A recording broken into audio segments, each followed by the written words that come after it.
Hey, Bold Believer besties, it's your girl Chellbee. I'm back with another episode of the Dare Bold Believer podcast. As I do every single Monday, I'm here to pour you up a big, bold cup of Christ. So if this is your first time here, make sure you hit that subscribe button. And if you're a returning subscriber, welcome back. You know I love you.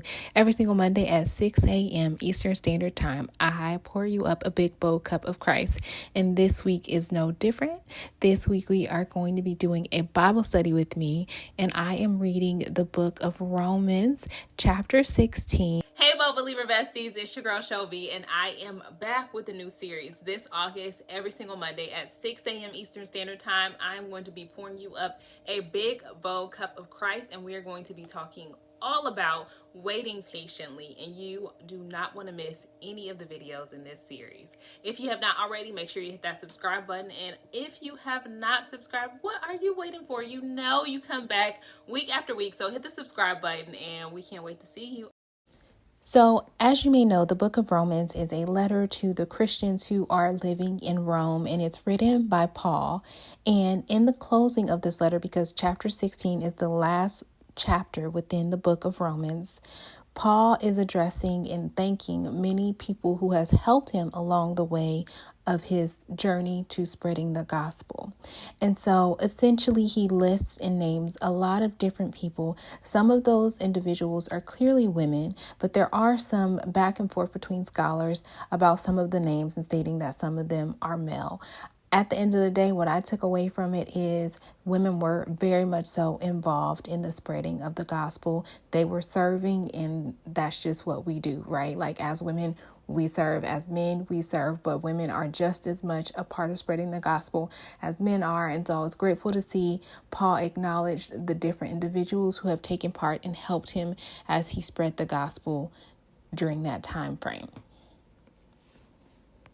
So after Paul does his personal greetings, this is when he gives his final set of instructions, in which he tells the Christians in Rome to just be careful and to watch out for false teachers.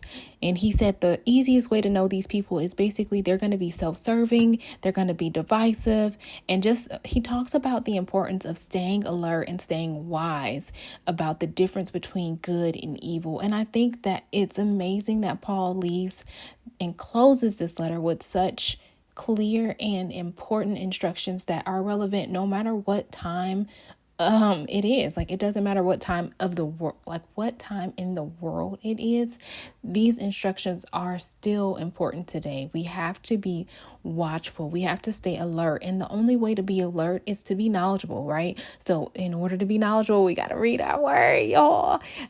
So you got to read your word so that you can know the difference between good and evil. So you can understand what the truth of the word says, what God's word said is perfect in all of its ways. And it's very clear. It is not going to leave us confused. It's not going to create any chaos. It's going to be clear about what God's instructions are. So if you want to know the difference between good and evil, then read your word so that you can understand what God's expectations are for his people. My standout verse is, "The God of peace will soon crush Satan under your feet." Romans chapter 16, verse 20. And it's a much needed reminder that although Satan may have won his way in the garden, Jesus came back and he saved us all, and he crushed Satan literally under his feet. I love how Paul closes out this book. It's a great reminder that all scripture is prophetic writing, and that it was written to help bring revelations to us as believers.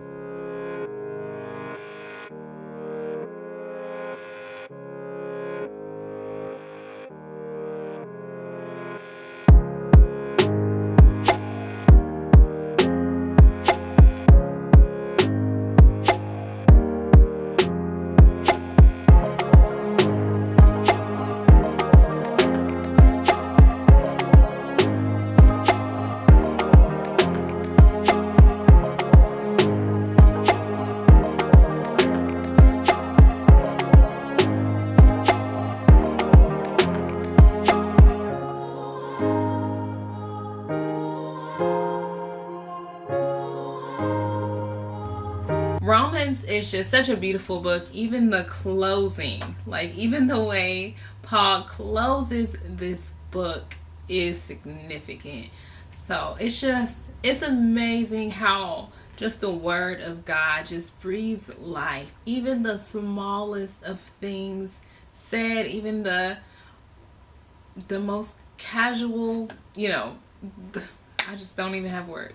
Bible studying with you this morning was truly a blessing. The Holy Spirit presence was most definitely felt in this house, and I pray that you will be Bible studying, or that you are Bible studying along with me and taking this time to really dig into your scripture, to study the word, but most of all to dwell in his presence. Thank you so much for watching today. I really appreciate it. And as always, make sure you share today's video with one of your good girlfriends who could use a word of encouragement, or maybe they just need somebody to study alongside with them this morning. Please make sure you share this video. Don't forget to like, don't forget to subscribe, because you're going to come back next time. So what are you waiting for? Hit that subscribe button so I can see you back next Monday at 6 a.m. Eastern Standard Time, where we post a new video every single week. As always, be bold, be blessed.